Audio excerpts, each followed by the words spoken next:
बोलना चाहिए? पता है किसी को? एक माँ हमारे साथ बैठी है जिसने हमें जन्म दिया, और जब तक हम असमर्थ रहते हैं तब तक वो हमारा लालन पोषण करती है।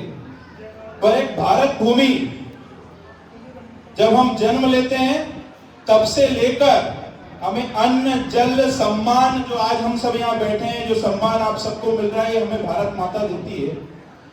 अन्न, जल, और जब हम हमारे प्राण चले जाते हैं तो जो अस्थियां विसर्जन होती हैं वो भी कहाँ होती है? इस भारत भूमि में होती हैं। तो हम भारत माता की जय इसलिए बोलते हैं कि हम उसका धन्यवाद करते हैं।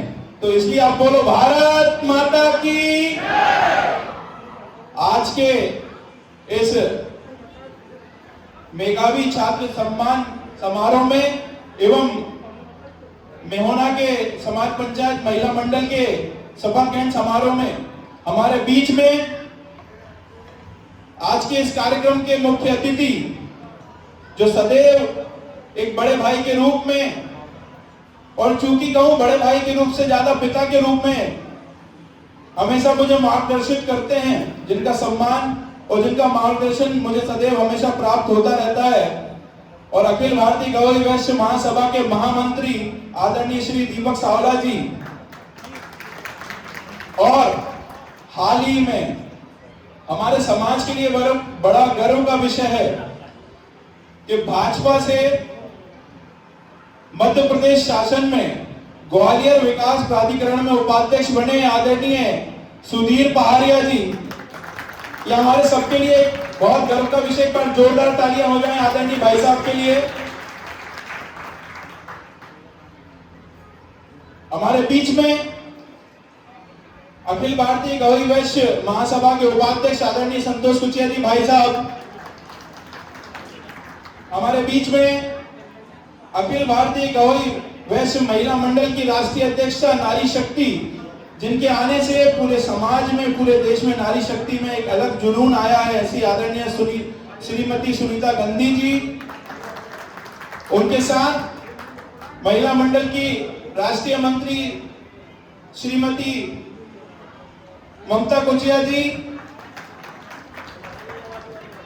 चंबल क्षेत्र के शानदार जानदार युवा अध्यक्ष, मैं युवा ही कहूंगा उनको, आदरणीय श्री राजीव सेठ जी, जिनके साथ एक मित्रता का भी भाव है और जिनके साथ एक बड़े भाई का भी भाव है, जो बड़े भाई से हमेशा सम्मान देते हैं, ऐसे आदरणीय राजीव सेठ जी।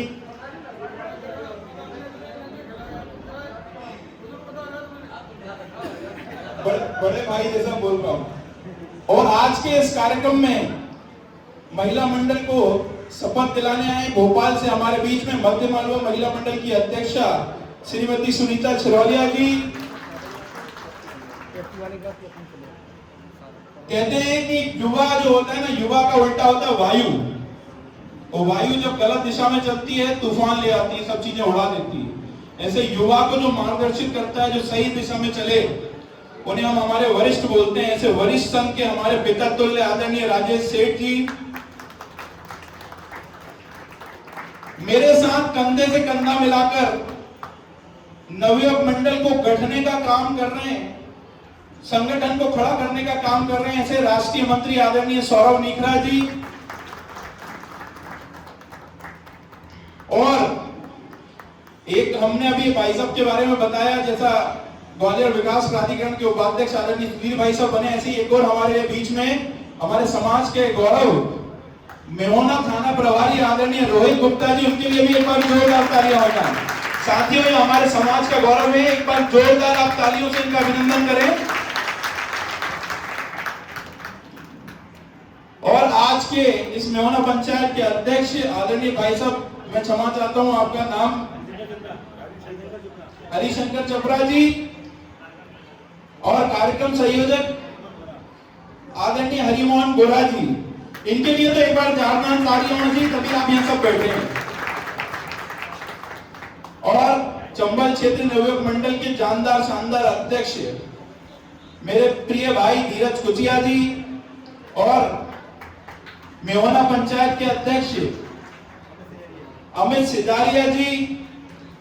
साथियों, सर्वप्रथम मैं नमन करता हूं हमारे आराध्य देव सूर्य भगवान को, और नमन करता हूं महासभा के संस्थापक, जिनकी वजह से आज ये सारे कार्यक्रम पूरे देश में हम लोग कर रहे हैं, जिन्होंने आज से 113 वर्ष पहले एक बीज बोया था जो आज बट वृक्ष बनकर निकला है, और पूरी इतनी बड़ी महासभा, पूरी समाज एकत्रित हो रही है। ऐसे आदरणीय स्वर्गीय बलदेव प्रसाद मातेली जी एवं नाथूराम रेजा जी के चरणों में मैं नमन करता हूं, और नमन करता हूं उनको जिन्होंने विश्व में पूरी समाज को विख्याति दिलाई। ऐसे आदरणीय जिन्हें हम दद्दा जी कहते हैं, मैथिली शरण गुप्त दद्दा जी। और मैं नमन करता हूं यहाँ पर उपस्थित सभी माता तुल्य जनों को, यहाँ पर उपस्थित सभी पिता तुल्य जनों को, और यहाँ उपस्थित सभी प्रतिभाओं को जिनका आज यहाँ पर सम्मान होना है। आप सभी को मैं बहुत बहुत स्वागत करता हूं। चूंकि समय बहुत कम है, मैं बताना चाहूंगा कि मेरे नवयुवक मंडल के अध्यक्ष होने के नाते मैं अपने आप को गौरवान्वित महसूस कर रहा हूं कि आज मुझे ये अवसर मिला कि मैं हमारे समाज का जो भविष्य है और जिन्हें प्रतिभाएं हैं उनका सम्मान करने, इस मंच से सम्मान करने का अवसर प्राप्त हो रहा है। मैं आप सभी को बहुत बहुत बधाई देता हूं। आप सभी ने इतनी मेहनत की, आप सभी ने सम्मान प्राप्त किया, और बधाई देता हूं उन माता पिता को, और बधाई देता हूं उन बच्चों की माताओं को जिन्होंने रात रात जगकर आपके साथ दिया, और उनको भी बधाई देता हूं आपके पिताजनों को जिन्होंने सारे खर्चे काट कर आपकी पढ़ाई के लिए पुस्तक ला कर दी, और उनको भी बधाई देता हूं आपके गुरुजनों को जिन्होंने दिन रात आपके साथ मेहनत की, तब जाकर आपने आज ये आयाम स्थापित किया है। साथियों, कहने को बहुत कुछ है, क्योंकि अभी एक विषय चल रहा है कि युवा समाज से नहीं जुड़ते, पर आज जो चंबल क्षेत्रीय नवयुवक मंडल की टीम ने जो काम किया है, मेधावी छात्र छात्राओं को सम्मान देने का, निश्चित ही ये आने वाले भविष्य में बच्चों को समाज के प्रति जोड़ेगा। एक बार चंबल क्षेत्रीय नवयुवक मंडल की टीम के लिए जोरदार तालियां हो जाएं।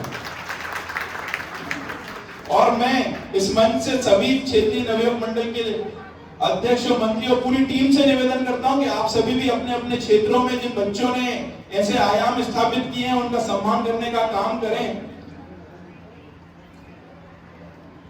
कहते हैं कुछ बच्चे जिन्होंने आयाम स्थापित किए कुछ नहीं भी कर पाए, किसी कारणवश वो पीछे रह गए। इस मंच से मैं उनको बताना चाहता हूं, साथियों, कोई भी मार्कशीट हमारा भविष्य तय नहीं करती, कोई भी मार्कशीट हमारा भविष्य तय नहीं करती। कभी भी हार कर नहीं बैठना। राह संघर्षों की जो चलते हैं वही इतिहास बदलते हैं, और जिन्होंने लड़ी हो अंधेरों से जंग वही सूर्य बनकर निकलते हैं। हार कभी नहीं मानना, और कभी भी ध्यान रखिए ये मार्कशीट आपका भविष्य तय नहीं करती। आज आपको मंच से बताना चाहता हूं कि मैं 10वीं में फेल हो गया था। अगर मैं उस टाइम हार मान लेता तो आज मैं जहां पर स्थापित हूं, मैं अच्छा कर रहा हूं, वहां मैं नहीं होता। पर कभी हार नहीं मानना, ये जीवन के पहलू हैं, उतार चढ़ाव सब जगह आते हैं। जरूरी नहीं कि किसी के अगर 99% अंक आ गए और हम फेल हो गए तो हम पीछे रह जाएंगे। ऐसी मानसिकता नहीं बनानी है, हमें लड़ना है। जीवन का नाम ही संघर्ष है, हमें लड़ना है, हमारे माता पिता के बारे में सोचना है। और दूसरी चीज, अभी हिमांशु कस्तवार बोल रहे थे, भैया आपने किसके बोलने पे सब्जेक्ट लिया है? क्या आपकी मौसी ने बोला? तो मैं बताना चाहता हूं भैया, मैंने 10th पास की। तो क्या हुआ उस टाइम हम लोगों का, आज तो सब सोशल मीडिया सब सक्रिय हो गया है और लोग सब बताने लगे हैं, करियर गाइडेंस होने लगा। उस टाइम में नहीं चलता था। तो क्या हुआ, हम जब 10th पास की, हम 10-12 दोस्त थे भैया। तो उसने बोला तू क्या ले रहा है? मैंने कहा भाई मैं तो कॉमर्स लूंगा, मैं तो मैथ साइंस ले लूंगा। अब वो क्या हुआ, 10 में से 9 ने मैथ साइंस ले ली, हमने भी मैथ साइंस ले ली। बाद में पता लगा मैथ साइंस में हम कुछ कर नहीं पाए भैया। तो कभी भी दोस्ती यारी में आकर सब्जेक्ट सेलेक्ट मत करना, क्योंकि ये जीवन का वो पड़ाव है जहां से आपका पूरा भविष्य तय होना है। कभी भी दोस्ती यारी में आके, किसी के बहकावे में आकर कभी भी कोई सब्जेक्ट सेलेक्ट मत करना। ये जो 10th 12th के बाद का जो जीवन है, ये सबसे अहम जीवन है। जीवन का जो हमारे पूरी लाइफ है, यहीं से पूरा डिसाइड होता है हम आगे कहां जाएंगे। अगर हमने अपने दोस्ती यारी में या किसी के कहने के बहकावे में आकर सब्जेक्ट ले लिया, उसमें हमारी रुचि नहीं है, तो हम क्या कर पाएंगे। इसलिए मैं आप सभी से निवेदन करता हूं, बहुत सोच समझकर आगे आपकी जिसमें रुचि हो वो सब्जेक्ट लें। और आप सभी ने यहाँ तक आए हैं, निश्चित ही आप सभी ने बहुत मेहनत की होगी। और मैं बोलना चाहता हूं कि कर्म करें, आप फल की चिंता नहीं करें, क्योंकि कुछ लाइन है जो मैं बताना चाहूंगा। कर्म अगर सच्चाई है तो कर्म ही तेरा फल होगा। कर्म अगर सच्चाई है तो कर्म ही तेरा फल होगा। हर मुश्किल का हल होगा वो आज नहीं तो कल होगा। हर मुश्किल का हल होगा वो आज नहीं तो कल होगा। लोहा जितना तपता है, लोहा जितना तपता है वो उतनी ताकत भरता है। सोने को जितनी आग लगे वो उतना प्रखर निखरता है। हीरे पर जितनी धार लगे वो उतना प्रखर चमकता है। मिट्टी का बर्तन तपता है तब हर धुन पर खूब खनकता है। और सूरज जैसा बनना है तो सूरज जितना जलना होगा। नदियों सा आदर पाना है तो पर्वत छोड़ निकलना होगा। और हम शिवाजी के वंशज हैं, जो सोचे राह सरल होगी।